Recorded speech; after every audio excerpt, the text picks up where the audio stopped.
रात के घुप अंधेरे में एक महिला कार को फुल स्पीड में चला रही थी और अचानक से कार उछलती है और पुल से नीचे गिर जाती है। जैसे ही कार नीचे गिरती है, कुछ लोग नारियल धागे के साथ, गुड़िया के साथ, नींबू मिर्च के साथ वहीं पर तैनात थे और जैसे कि उन्हें पहले से ही पता था कि कार उछलकर पुल से नीचे गिरेगी। जो लोग वहां पर खड़े थे पुल के नीचे रात के घुप अंधेरे में, उस कार में से एक महिला की लाश को बाहर निकालते हैं। उसकी सिर को कूच दिया जाता है पत्थर, बड़े बड़े पत्थरों के द्वारा, और उसके आसपास पूजा की जाती है, काला जादू किया जाता है, नारियल रखा जाता है, टीका लगाया जाता है और कुछ इस तरीके से दिखाने की कोशिश होती है कि इस लाश के साथ एक अलग ही रहस्यमय दुनिया में उनकी जाने की कोशिश थी। तो आखिर वो 33 साल की महिला की लाश के साथ उन्होंने ऐसा क्यों किया? काला जादू जो करने आए थे, उनका असली मकसद क्या था और कैसे उन्हें पहले से ही पता था कि भविष्य में एक कार आएगी, वो कार उछलेगी और उसमें बैठी एक जो महिला है वो बाहर आएगी? कौन थे ये लोग और ये जो लोग थे पहले से ही गुड़िया नींबू मिर्च के साथ क्यों तैनात थे? क्या था इनका असली मकसद? क्योंकि जब पुलिस मौका वारदात पर जब पहुंचती है तब पता लगाने की कोशिश होती है कि एक कार कैसे उछलकर पुल के नीचे गिर गई, क्योंकि इस पूरे रास्ते पर कहीं भी एक्सीडेंट का निशान नहीं था। पूरे रास्ते में कहीं भी पता नहीं चल रहा था कि कार का एक्सीडेंट हुआ है। तो आखिर एक तेज रफ्तार भागती हुई गाड़ी अचानक से कैसे उछल जाती है, अचानक से रहस्यमय तरीके से कैसे रात के अंधेरे में पुल के नीचे गिर जाती है, और आखिर उस पत्थर पर वो लोग कौन थे जो नींबू मिर्च लेकर बिल्कुल तैयार बैठे थे? अंदर की कहानी आप जानेंगे तो आपके रोंगटे खड़े हो जाएंगे। एक 33 साल की महिला की हत्या की वो कहानी जिसमें पहले यह बताया गया कि उसकी हत्या सिर्फ और सिर्फ रहस्यमय दुनिया में जाने के लिए की गई थी। एक ऐसा काला जादू जिसके पर्दे की पीछे की जब आप कहानी जानेंगे तो आपके रोंगटे खड़े हो जाएंगे, आपके मन में सिहरन पैदा होगी कि ये जो लड़के हैं, ये जो काला जादू करने वाले जो लोग हैं, किस हद तक जा सकते हैं। चलिए इस कहानी को तफसील से समझते हैं। तो राजस्थान के ऋचा शर्मा की हत्या की एक कहानी पुलिस सुलझा भी ना पाती अगर परिवार वालों के कहने पर वो उस एंगल से तफ्तीश ही ना करती। दरअसल 3 फरवरी साल 2019 को राजस्थान के सागवाड़ा से एक शख्स जो है वो करीब रात के 3 बजे पुलिस स्टेशन में कॉल करता है और कहता है कि साहब, ये जो नदी है कोंडला नदी, यहाँ के पुल के नीचे जो नदी बनी हुई है वहां पर एक गाड़ी जो है बेहद बुरी तरीके से पलटी हुई है और एक औरत हमें वहां पर दिखाई दे रही है। अब जब पुलिस उनसे पूछती है कि आपने आगे बढ़कर देखा, किसी को सहायता की मदद होगी, हम लोग आ रहे हैं, आप जरा चेक करिए, तो वो आदमी बोलता है कि सर वो इलाका बेहद डेंजरस है, वहां पर कुछ ऊट पटांग चीजें होती रहती है, हम लोग नीचे नहीं जा सकते, आप फौरन आकर देखिए। अब 22 किलोमीटर दूर जो पुलिस स्टेशन था वहां से पुलिस की टीम रवाना होती है और सीधे तौर पर कोंडला नदी के उसी पुल के पास पहुंचकर ऊपर से पहले पूरा मुआयना करती है।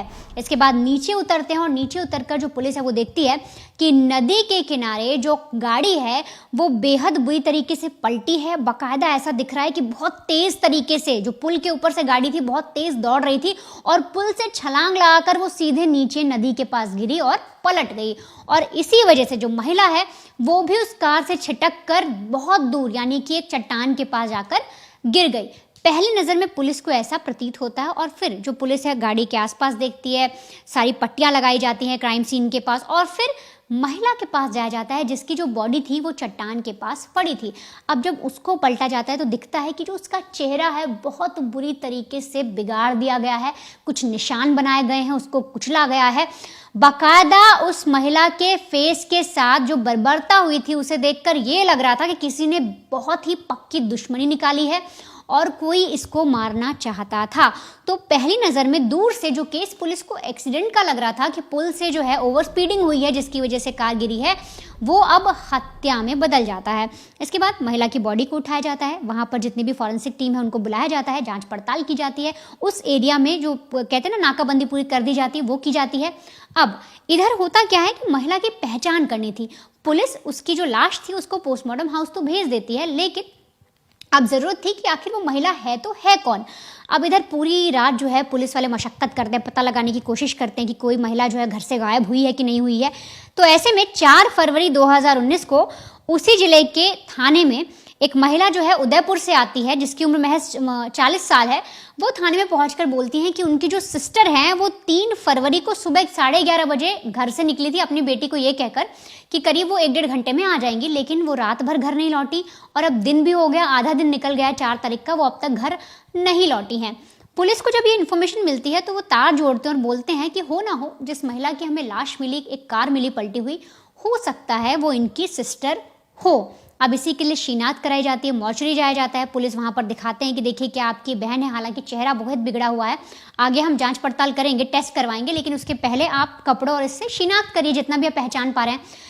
जैसे ही वो बॉडी देखी जाती है, उसके कपड़े, उसका लॉकेट, उनकी चूड़ियां, अंगूठी, जो भी चीजें उन्होंने पहनी होती है, जो कार होती है, जैसे ही वो जो 40 साल की महिला वहां पहुंची थी, वो सब ये सब चीजें देखती हैं तो सीधे तौर पे कहती हैं कि सर ये तो मेरी बहन है जो गायब हो गई थी, जो 3 फरवरी को 11:30 बजे घर से निकली थी, ये वही है। अब इतना पता लग जाने के बाद पोस्टमार्टम हाउस में जो टेस्ट वो पोस्टमार्टम कराना था उसके लिए पुलिस भेज देते हैं, साथ ही साथ बाकी टेस्ट भी कराते हैं ताकि लाश की पक्की शिनाख्त हो सके कि ये उनकी सिस्टर ही हैं। अब ऐसे में पुलिस को पूरी कहानी जाननी थी, पुलिस को पता लगाना था कि आखिर इस महिला का कत्ल कौन कर सकता है, क्योंकि पहली ही नज़र में जब पुलिस ने ऋचा की बॉडी देखी तो समझ में आ गया था कि एक्सीडेंट तो नहीं है। अब इसी के लिए पुलिस की जो टीम है वो बाकायदा उनकी बड़ी बहन से पूछताछ करते हैं, पूरी कहानी समझने की कोशिश करते हैं। तो उनकी बहन जो कहानी बताती हैं वो बताती हैं कि देखिए जो ऋचा है वो उसकी उम्र महज 33 साल है, उसकी एक 12 साल की बेटी है जिसका नाम हेमश्री है, और हेमश्री ने ही अपनी मौसी को बुलाया था फ़ोन करके कि मम्मी कहीं मिल नहीं रही। इसके आगे जो सिस्टर है वो पूरी कहानी पुलिस को ये बताती हैं कि देखिए 2011 में जो ऋचा है उसकी शादी हुई थी एक शख्स के साथ, लेकिन रिश्ते ठीक नहीं रहे, उनकी बेटी पैदा होती है लेकिन रिश्ते कुछ अनबन हो जाते हैं जिसकी वजह से ये लोग डिवोर्स ले लेते हैं। डिवोर्स लेने के बाद ऋचा जो है वो अपने गाँव वापस आती है, सांगवाड़ा आ जाती है, यहाँ पर अपनी बेटी के साथ रहती है। और लेकिन इसी बीच उसकी मुलाकात मुंबई में रहने वाले एक शख्स से होती है और इसके बाद 2016 में वो मुंबई में रहने वाले जो शख्स थे जिनका नाम परीक्षित शर्मा था उनसे शादी कर लेती है, यानी दूसरी शादी करती है ऋचा। अब दूसरी शादी हो जाने के बाद क्योंकि जो परीक्षित थे जो पति थे वो मुंबई में रहा करते थे तो इसीलिए 2018 में ऋचा भी मुंबई में शिफ्ट हो जाती है अपने दूसरे हस्बैंड के साथ। लेकिन वो बीच बीच में 20 दिन 25 दिन ऐसे एक महीने की जो कहते हैं ना पूरा टाइम फ्रेम लेकर छुट्टी लेकर वहां से अपने हस्बैंड से वो बाकायदा अपनी बेटी से मिलने आती, अपने पिता से मिलने आती। लेकिन इधर हुआ कुछ ऐसा कि जो ऋचा के दूसरे पति परीक्षित थे उनकी पहली बीवी जो थी वो कैंसर से पीड़ित थी और आखिरी वक्त में जो ऋचा के सेकंड हस्बैंड परीक्षित थे वो चाहते थे कि वो अपनी बीवी के आखिरी वक्त में साथ रहें, पहली बीवी के, और वो कैंसर से पीड़ित है तो उसी के साथ समय बिताएं। अब ऐसे में जब ऋचा ये सब देखती है तो बोलती है ठीक है, जब तक तुम्हारी फर्स्ट वाइफ है, तुम उसके साथ हो, तुम उसकी सेवा कर रहे हो और ऐसे में कोई इतना पीड़ित है, किसी बीमारी से ग्रसित है तो करनी भी चाहिए, तो तब तक मैं अपनी बेटी के पास चली जाती हूँ, तुम अपनी पहली बीवी के साथ रहो क्योंकि वो बहुत ज़्यादा ही बीमार हैं। अब ऐसा कहकर जो महिला है जो ऋचा है वो अपनी बेटी के पास आती है और यहाँ आने के बाद वो अपने पिता के साथ रहने लगती है। अब होता दरअसल ये है क्योंकि देखिए जो ऋचा की बड़ी बहन थी वो अच्छे से सेटल्ड थी, जो ऋचा के भाई थे उनका भी ठीक ठाक सब कुछ चल रहा था, लेकिन ऋचा की लाइफ बहुत ज़्यादा उथल पुथल से भरी हुई थी। ऋचा जो है उनके पहले पति उन्हें छोड़ चुके थे, जो दूसरे पति थे उनके साथ वो रह नहीं रही थी, वापस आ गई थी, वो जो पति हैं वो अपनी बीवी की देखभाल कर रहे थे। तो ऐसे में ऋचा के जो पापा थे उनको लगा कि कुछ प्रॉपर्टी जो है, कुछ हिस्सा जो है वो ऋचा को देना चाहिए, ऋचा की बेटी भी है, ऋचा अपनी लाइफ कैसे गुजारेगी, और इनके जो पिता थे वो काफ़ी अमीर फैमिली से ये लोग आते हैं, कोई छोटी मोटी फैमिली नहीं है, बहुत ज़्यादा ज़मीन जायदाद थे इनके, तो इसीलिए वो अब प्रॉपर्टी का जो हिस्सा है वो ऋचा के नाम भी कर देते हैं। अब यहाँ पर पुलिस उनकी बहन से क्रॉस क्वेश्चन करती है और इस चीज़ के बारे में जानना चाहती है कि आपके भाई का इस पर क्या रिएक्शन था। तब बड़ी बहन बताती है कि देखिए जब प्रॉपर्टी का हिस्सा दिया गया था मेरा भाई इससे खुश नहीं था और हो सकता है कि ऋचा के पहले पति, दूसरे पति या मेरे भाई ने भी ये सारी कदम उठाए और इनके मर्डर में हो सकता है वो भी शामिल हो। अब पुलिस एक एक करके सबको शक के दायरे में लेती है और सबसे पहले भाई से पूछताछ करती है, लेकिन भाई से जब पूछताछ होती है तो समझ में आता है कि भाई अपने काम में व्यस्त है। उसको बुरा जरूर लगा जब पिता ने प्रॉपर्टी दी थी, लेकिन उसका इनसे कोई लेना देना नहीं, उसके पास खुद भी बहुत पैसा है, तो यहाँ से भाई जो है वो शक के दायरे से बाहर होता है। अब बात आती है पहले पति की, यानी जो फर्स्ट हस्बैंड थे जिन्होंने डिवोर्स दिया था। तो इसमें पुलिस को समझ में आता है जब पूछताछ और जांच पड़ताल होती है कि अगर पहले पति को ऋचा को मारना होता, ऋचा का कत्ल करना होता, तो वो उसी वक्त कर लेता जब डिवोर्स की बात चल रही थी या जब ये दोनों साथ रहते थे। इतने टाइम बाद, मतलब करीब जब शादी होती है उसके 2016 में दूसरी शादी भी वो करती है। अब 2000 इसके आसपास 18 में मर्डर होता है, माफ करिएगा 19 में मर्डर होता है। तो ऐसे में इतना लंबा टाइम क्यों लेगा कोई पहला पति मारने के लिए? तो वो भी शक के दायरे से बाहर होता है। अब शक का दायरा फिर से आता है दूसरे पति पर, तो उसके बारे में भी पुलिस पूरी पड़ताल करती, तफ्तीश करती, तो पता लगता है कि वो तो खुद मुंबई में रह रहा है, ऋचा यहाँ पर आ गई है। अगर उसको मारना होता मुंबई में मार लेता। वो अपनी पहली पत्नी की देखभाल कर रहा है और सारी जांच पड़ताल करने के बाद वो भी इस पूरे सीन से आउट हो जाता है। अब पुलिस के पास चैलेंज था कि आखिर घर के लोग नहीं हैं, बहन खुद रिपोर्ट लिखाने आई है, बेटी छोटी है, तो आखिर कातिल है तो है कौन? ऐसा कौन सा शख्स है जो ऋचा को मारना चाहता था, जिसके लिए ऋचा जो है दुश्मन बनी थी, या कोई अफेयर है, या कोई कौन सी ऐसी बात है? अब इसके लिए पुलिस फिर से उसी एरिया में जाती है जहां पर लाश मिली थी, यानी नदी के उसी इलाके में जो सुनसान था और जहां पर ऊट पटांग बहुत सारी अलग अलग चीजें होती थी। वो कैसे? तो दरअसल जब पुलिस दोबारा क्राइम सीन पर पहुंचती है और इस बार अच्छे से पड़ताल करती है, क्राइम सीन के आसपास का इलाका कुछ आध 500-600 मीटर के दायरे में जब खंगाला जाता है तो वहां पर एक पेड़ दिखता है और पेड़ के पास बहुत सारे काले धागे बंधे होते हैं। लाल कलर का जो कलावा होता है वो बंधा होता है, कुछ सिंदूर पड़ा होता है, नारियल पड़ा होता है, काले रंग की कुछ गुड़ियां पड़ी होती हैं। और जब पुलिस ये सब देखते हैं तो उनका माथा ठनकता है। पुलिस को समझ में आता है कि यहाँ पर तंत्र मंत्र जैसी कुछ चीज़ें की जाती हैं, ब्लैक मैजिक जैसी कोई चीज़ें की जाती हैं, और हो ना हो उसका कनेक्शन ऋचा के साथ ज़रूर है, क्योंकि जिस तरह से बॉडी मिली है वो एक्सीडेंट नहीं है। किसी ने बेहद बर्बरता के साथ चेहरा जो है पूरी तरह से कूच दिया है, बुरी तरीके से मर्डर किया है। तो ऐसे में जो निशान है, जो पेड़ है, उसके पास ये सारी चीज़ें क्या करें, और ये कुछ ही दूरी पर है, जहां लाश मिली है उससे कुछ ही दूरी पर है। और पुलिस को ये भी समझ में आता है कि कत्ल ऐसे नहीं किया गया, ऋचा की गाड़ी को पलटा गया है, ऋचा को का मर्डर किया गया और पूरा प्लांट किया गया है कि एक्सीडेंट दिखे। अब ये सारी चीज़ें जब तंत्र मंत्र की चीज़ें दिखती हैं तो पुलिस पता लगाती है कि आखिर ये जो इलाका है यहाँ पर कौन सा ऐसा तांत्रिक है आसपास जो रहता है, जो लगातार क्रियाएं करता है, और क्या कनेक्शन है। तो ऐसे में पुलिस को एक नाम पता लगता है, प्रदीप नाम है, जो एक तांत्रिक है, और वो जो इलाका है वो फेमस है उसी के लिए, क्योंकि अक्सर जो लोगों की बहुत सारी चीज़ें होती हैं, जो विश्वास करते हैं, विश्वास पर, जो काले जादू पर बिलीव करते हैं, वो लोग प्रदीप के पास जाते हैं। और प्रदीप को जब भी कोई ऐसी चीज़ करानी होती, कोई काला जादू, कोई तंत्र मंत्र, तो वो इसी इलाके में इसी पेड़ के पास आता था।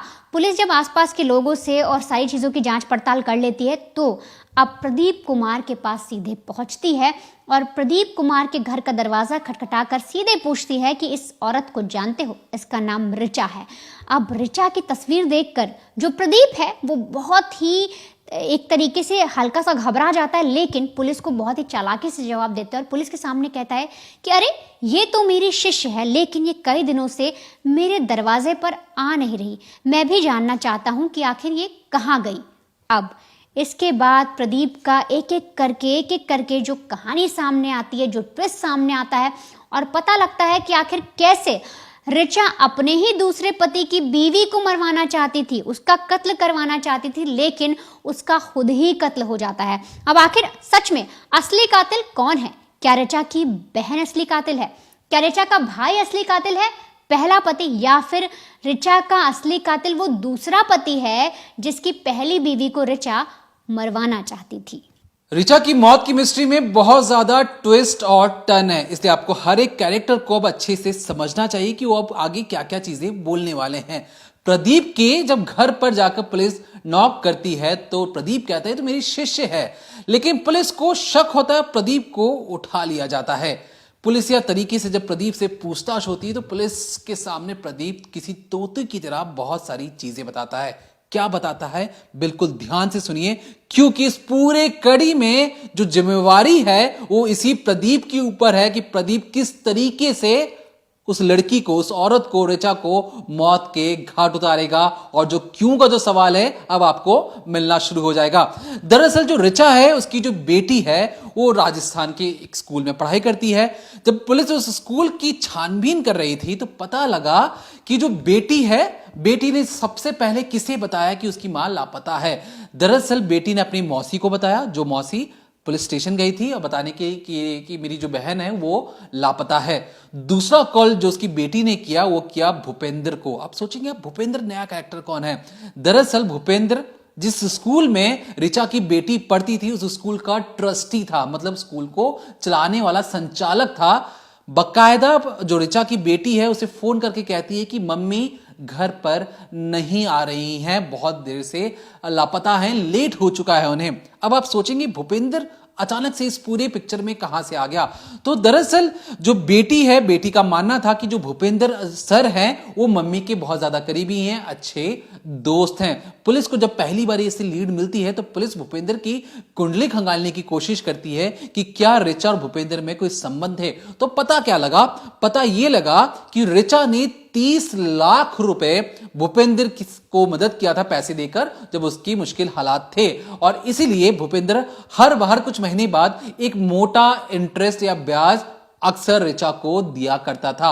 अब भूपेंद्र को लगा कि मुझे अगर इस इंटरेस्ट से बचना है, मुझे इस पैसे से बचना है, तो क्यों ना मैं ऋचा को रास्ते से हटा दूं।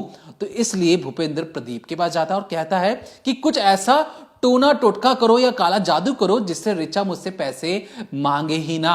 अब ऐसे में प्रदीप के पास सबसे बड़ा सवाल था कि ऋचा को अपने चंगुल में कैसे फंसाया जाए। जो प्रदीप है, जो तांत्रिक है, वो तांत्रिक कहता है कि एक बार मुझे इस ऋचा नाम की औरत से मिलवाओ।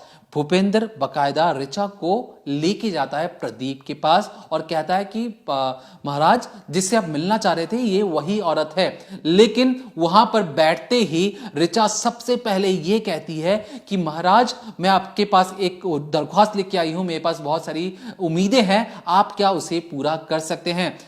महाराज कहते हैं कि ठीक है बताइए। इसके बाद ऋचा कहानी बताती है कि जो उसके दूसरे जो पति हैं वो अपनी पहली बीवी के लिए अक्सर परेशान रहते हैं। कोई ऐसा काला जादू कीजिए, टोना टोटका कीजिए जिसकी वजह से जो मेरे दूसरे पति हैं उनकी पहली बीवी मौत की नींद सो जाए और फिर से जो उनका दूसरा पति है उनके करीब आ जाए। अब क्योंकि कैंसर की बीमारी से अक्सर ये ग्रसित थी जो ऋचा के दो दूसरे हस्बैंड की जो बीवी थी, और अचानक से काला जादू के नाम पर उनकी मौत हो जाती है। यहां पर ऋचा को लगता है कि बाबा तो बहुत ज्यादा सिद्धि पाए हुए हैं, इनकी कहने पर तो बहुत सारी चीजें बड़ी आसानी से हो जा रही है। इसके बाद भूपेंद्र को छोड़कर ऋचा हर दूसरे तीसरे हफ्ते बाबा के पास पहुंच जाती, तांत्रिक के पास पहुंच जाती और कहती कि मेरे परिवार में कुछ दिक्कतें हैं। अब क्योंकि धीरे धीरे मामला सब कुछ सही होता जा रहा था तो ऋचा का जो विश्वास था बाबा के प्रति डगमगाने लगा। तो इस पर ऋचा के घर पर अचानक से कुछ हड्डियां फेंक दी गई तांत्रिक प्रदीप के द्वारा। अब लगातार जब हड्डियां फेंकी जा रही थी तो फिर उसके बाद जो ऋचा है बाबा के पास पहुंचती है कि बाबा मेरे घर में लगता है कोई काला जादू कर रहा है, कुछ तंत्र मंत्र कर रहा है, आप कुछ ऐसा चमत्कार दिखाइए कि मेरे घर पे ऐसी चीजें ना आए। इसके बाद बाबा कुछ काला जादू मंत्र फूंकते हैं और हड्डियां आना बंद हो जाती हैं, वही हड्डियां जो खुद तांत्रिक प्रदीप उसके घर पर फेंका करता था। अब यहां से जो अटूट बंधन था इन दोनों के बीच में बहुत ज्यादा बढ़ने लगा। तांत्रिक की हर एक बातों को ये ऋचा गांठ बांध लेती और वही करती जो तांत्रिक प्रदीप बोलता। अब यहां पर एक कहानी तो चल रही है, तो वहीं पर जो भूपेंद्र है, जो स्कूल का ट्रस्टी है जिसने 30 लाख रुपए लिए हैं ऋचा से, वो बार बार बाबा जी से कहता कि बाबा जी जादू टोना कीजिए, मुझे पैसे नहीं लौटाने हैं ऋचा को, ऋचा का दिमाग इस तरीके से ब्रेन वॉश कीजिए कि वो मुझसे पैसे ले ही ना। अब यहां पर तांत्रिक प्रदीप को लगा कि उसके दोनों शिष्य हैं, एक तरफ भूपेंद्र है, दूसरी तरफ ऋचा है, क्यों ना दोनों से मोटा मुनाफा कमाया जाए। इसलिए उसने बकायदा भूपेंद्र से 1.5 लाख रुपए लिए। किस लिए? कि मैं तुम्हारा जो मंत्र है, जो तुम चाहते हो कि ऋचा तुम्हें पैसे ना दे, 1.5 लाख रुपए दो, सारी चीजें तुम्हारी मन की मनोकामनाएं पूरी हो जाएंगी। बकायदा 1.5 लाख रुपए भूपेंद्र दे देता है। अब यहां पर कहानी में ट्विस्ट ये कि जो ऋचा है वो भी 2.5 लाख रुपए देती है किसे? तांत्रिक प्रदीप को। क्यों? क्योंकि जो ऋचा है उसका ये कहना था बाबा जी से कि बाबा जी देखो मैंने जीवन में हर चीज पा लिया है, पति भी मेरे पास आ गया है, मेरी बेटी भी अच्छी पढ़ाई लिखाई कर रही है, अब मेरे पास संपत्ति भी है पिता की, तो अब मैं चाहती हूं कि जो भूपेंद्र की जो स्कूल में जो प्रॉपर्टी है, मुझे 30 लाख रुपए उससे नहीं चाहिए, मुझे भूपेंद्र से सिर्फ और सिर्फ स्कूल में उसकी जायदाद चाहिए, स्कूल में कुछ हिस्सा चाहिए, 25% 30% का हिस्सा चाहिए, ताकि मैं पूरे जीवन भर बैठ के आराम से स्कूल की कमाई को खा सकूं। दूसरी जो दरख्वास्त उसने ये की कि भूपेंद्र को कोई और कर्ज देने वाला ना बने, क्योंकि भूपेंद्र कहीं और से पैसे लेकर उसका जो ऋण था वो चुका देगा। तो उसकी दो ख्वाहिशें थी, इसलिए दो ख्वाहिशों के लिए तांत्रिक प्रदीप ने 2.5 लाख रुपए मांगे। एक तरफ 1.5 लाख रुपए, यहां पर 2.5 लाख रुपए, दोनों से उसने 4 लाख रुपए गबन किए। इसके बाद क्योंकि भूपेंद्र स्कूल मालिक था, उसकी जायदाद ज्यादा बड़ी थी, तो उसने सोचा कि क्यों ना रास्ते से ऋचा को ही हटा दिया जाए। बकायदा एक दिन प्रदीप, जो तांत्रिक प्रदीप है, ये कहता है कि तुम्हें भूपेंद्र की स्कूल में प्रॉपर्टी चाहिए थी, एक काम करो, रात में अगर हम तंत्र मंत्र करेंगे, चांदनी रात में करेंगे, तो हो सकता है तुम्हारी जो मनोकामना है पूरी हो जाए, इसलिए मैं जैसा कहूंगा उस वक्त उस जगह पर पहुंच जाना।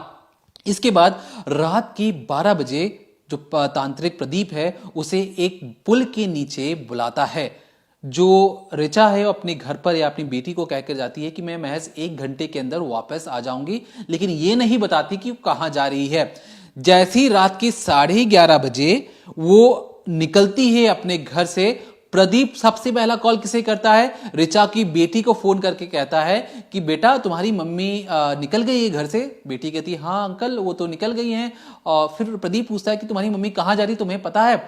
बेटी कहती है मुझे नहीं पता, मम्मी ने कहा है कि वो जल्दी आ जाएंगे 1 घंटे के अंदर, लेकिन वो ये बता के निकली हैं कि वो फौरन कहीं भी जा रही है लेकिन तुरंत आ जाएंगी। प्रदीप को लगता है कि उसका जो प्लान है बिल्कुल अच्छे तरीके से काम कर रहा है, क्योंकि परिवार में किसी को पता ही नहीं है कि जो ऋचा है वो कहां जा रही है। इसके बाद रात के घुप अंधेरे में पुल के सामने आकर कार रुकती है, कार का दरवाजा खुलता है, वहां पर प्रदीप के साथ 2 लोग और मौजूद थे। उस जगह पर ऋचा से कहा जाता है कि ऋचा तुम एक थाल लेकर आराम से धीरे धीरे रात के अंधेरे में जो नदी नीचे जो बह रही उस पर जो पत्थर है वहां पर चलते चलते आओ, वहां पर तुम्हें आकर साधना करनी है। इसके बाद ऋचा तांत्रिक प्रदीप के कहे मुताबिक, क्योंकि उसके मुताबिक जो ऋचा के लग रहा था कि पिता की प्रॉपर्टी मिल गई, पति उसके पास है, बच्चे भी अच्छी पढ़ाई लिखाई कर रहे हैं, तो इस बार स्कूल की प्रॉपर्टी की लालच में वो तंत्र मंत्र में इस तरीके से पागल हो चुकी थी कि बीच नदी में जाकर वो पत्थर के चट्टान के ऊपर बैठती है और आंखें बंद कर कर तपस्या करने लगती है।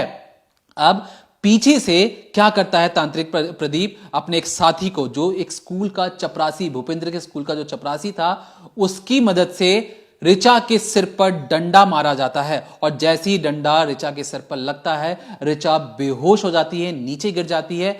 इसके बाद मौका देखकर प्रदीप पत्थर से उसका मुंह कुचल देता है। अब लाश उस चट्टान के ऊपर पड़ी है, लेकिन जिस तरीके से उसकी जो बॉडी पड़ी हुई थी, किसी को भी देख के लग सकता था कि ये कोई एक्सीडेंट नहीं, हत्या की गई है। इसलिए बकायदा उस कार को भी उठाकर कुछ लोगों की मदद से नीचे फेंका जाता है। अब कार जिस तरीके से नीचे की पलटती है और जहां पर जो लाश मिली है ऋचा की वो कुछ दूरी पर थी, तो ऐसे में इन्होंने ये दिखाने की कोशिश ये जरूर की कि रात को कार एक्सीडेंट की वजह से कार उछलकर पुल के नीचे गिर गई, लेकिन ना ही टायर के स्क्रैच के निशान थे जब गाड़ी फिसलती है रोड पर, ना ही कोई ऐसे पुल को तोड़ते हुए गाड़ी नीचे गई थी। सिर्फ साफ तौर पर पता लगा था गाड़ी को किसी ने उठाकर नीचे फेंक दिया है। और षड्यंत्र रचते रचते ऋचा कुछ इस तरीके से अपने ही बुने जाल में फंस गई कि उसे इस जाल से निकलने के लिए अपनी जान तक चुकानी पड़ी। तो ये केस उन तमाम लोगों के लिए एक नींव की पत्थर है, जहां पर लोग ये सोचते हैं कि हम दूसरों के लिए खड्डा खोदेंगे तो हमें कुछ नहीं होगा, बल्कि उस खड्डे में असल में ये होता है कि आप ही गिर जाते हैं। जिस अंधविश्वास के चक्कर में, जिस काले जादू के लिए ये जो ऋचा थी इस तरीके से पागल हो चुकी थी कि वो कुछ भी कर गुजरने के लिए तैयार थी। रात के घुप अंधेरे में आप तंत्र मंत्र के लिए, एक प्रॉपर्टी के लिए, दूसरे की जिंदगी तबाह करने के लिए आप वहां पर गई और आपको वहां पर मौत को गले लगाने पड़ा।